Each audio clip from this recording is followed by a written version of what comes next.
আসসালামু আলাইকুম ওয়া রাহমাতুল্লাহ। প্রিয় শিক্ষার্থীরা, আজকে ক্লাসটিতে সকলকে স্বাগতম। আজকে আমরা সূরা আল বাকারার 90 এবং 91 নম্বর আয়াতে কারিমার তিলাওয়াত এবং তরজমা শিখব আমরা শব্দে শব্দে ইনশাআল্লাহ। তো যারা ভিডিওটি দেখা শুরু করেছেন তাদের প্রতি অনুরোধ থাকবে কষ্ট হলেও শেষ পর্যন্ত দেখবেন, কেননা এই কোরআন শরীফই আমাদেরকে কাল হাশরের ময়দানে আমাদের জন্য শাফায়াত করবেন, সুপারিশ করবেন। তো আমাদের অনেকের হয়তো হার্ড কপি সামনে নিয়ে পড়ার সময় হয়ে থাকে না, সুযোগ হয় না। তো যেহেতু ভিডিওটি সামনে আসছে, কষ্ট হলে দেখবেন ইনশাল্লাহ। তো প্রথমে তিলাওয়াত করে নিচ্ছি, আউযু বিল্লাহি মিনাশ শাইতানির রাজিম, বিসমিল্লাহির রহমানির রহিম। বিইসা মাশতারাউ বিহি আনফুসাহুম আই ইয়াকফুরু বিমা আনজালাল্লাহু বাগয়ান আই ইউনাজ্জিলাল্লাহু মিন ফাদলিহি আলা মান ইয়াশাউ মিন ইবাদিহি فباءوا بغضب على غضب وللكافرين عذاب مهين وإذا قيل لهم آمنوا بما أنزل الله قالوا نؤمن بما أنزل علينا ويكفرون بما وراءه وهو الحق مصدقا لما معهم قل فلما تقتلون أنبياء الله من قبل إن كنتم مؤمنين। তো দুইটি আয়াতের তিলাওয়াত শেষ করলাম। এখন আমরা এই দুইটি আয়াতের তরজমা শিখব আমরা বাংলায় একেবারে শব্দে শব্দে। আর বিশেষ করে আমরা বেশি বেশি করে তিলাওয়াত করব, কেননা কোরআন শরীফ তিলাওয়াত আল্লাহ পাকের পছন্দনীয় ইবাদতের মধ্যে অন্যতম একটি ইবাদত হচ্ছে এই কোরআনের পাকের তিলাওয়াত, কেননা এটা হচ্ছে কালামুল্লাহ, তথা আল্লাহ পাকের কালাম। তো আমরা যখনই সুযোগ পাই, সময় পাই, অবশ্যই আমরা চেষ্টা করব আমরা এই কোরআনুল কারীমের তিলাওয়াত করার জন্য।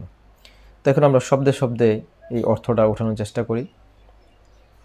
বিইসামা, কতই না মন্দ তা যা, বিইসামা ইশতারাও, তারা বিক্রি করেছে, বিহি যার বিনিময়ে, আনফুসাহুম তাদের সত্তাকে, তাদের নিজেদেরকে বিক্রি করেছে, কতই না সেটা মন্দ।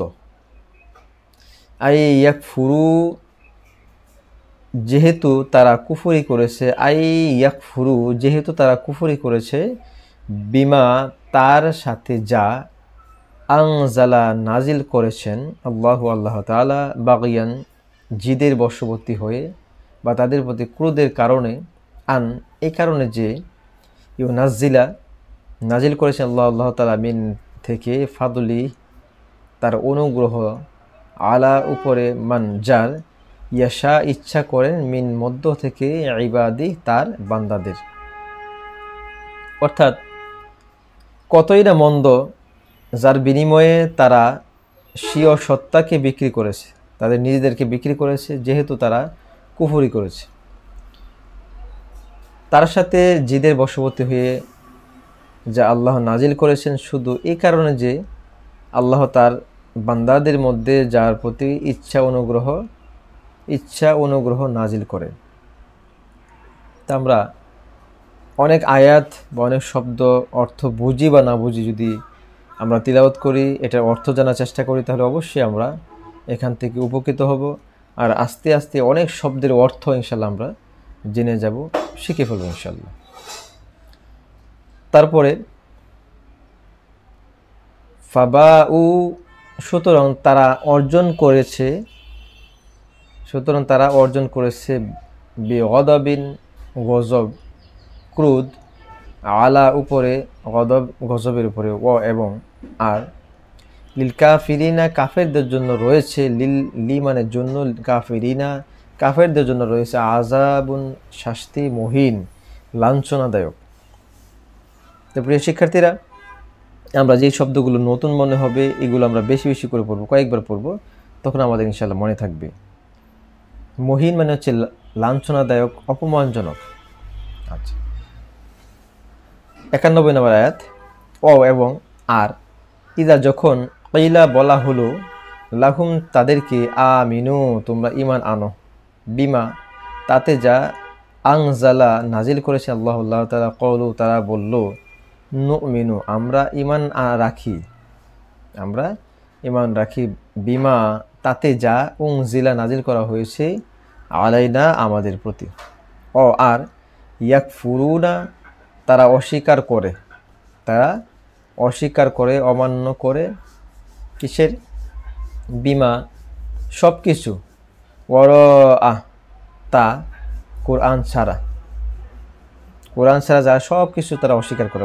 অথচ হুম তা, আল হাক্ক সত্য, মুসাদ্দিকান সত্যায়ন করে, লিমা তার যা, মাআহুম তাদের নিকট আছে, কুল আপনি বলেন, ফা লিমা তাহলে কেন, তাকতুলুন তোমরা হত্যা করেছ, আম্বিয়া নবীদেরকে, আল্লাহ তাআলা, মিন ক্বাবলু ইতিপূর্বে অনেক নবী রাসূলকে তারা হত্যা করেছেন।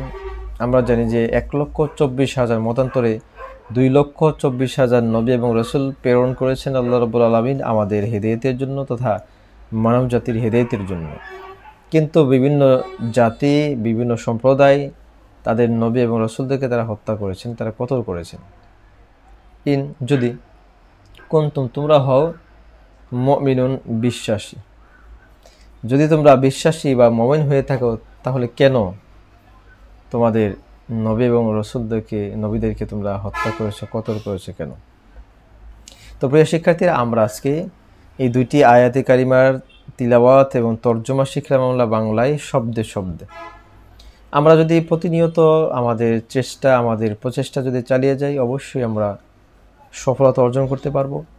অনেক শব্দ আমাদের শিক্ষা হয়ে যাবে এবং বিশেষ করে আমরা কাল হাসরের ময়দানে আমরা বলতে পারবো যে আল্লাহ তোমার এই কালামে পাককে আমরা শেখার চেষ্টা করেছি, আমরা তিলাওয়াত করার চেষ্টা করেছি, অর্থ বোঝার চেষ্টা করেছি।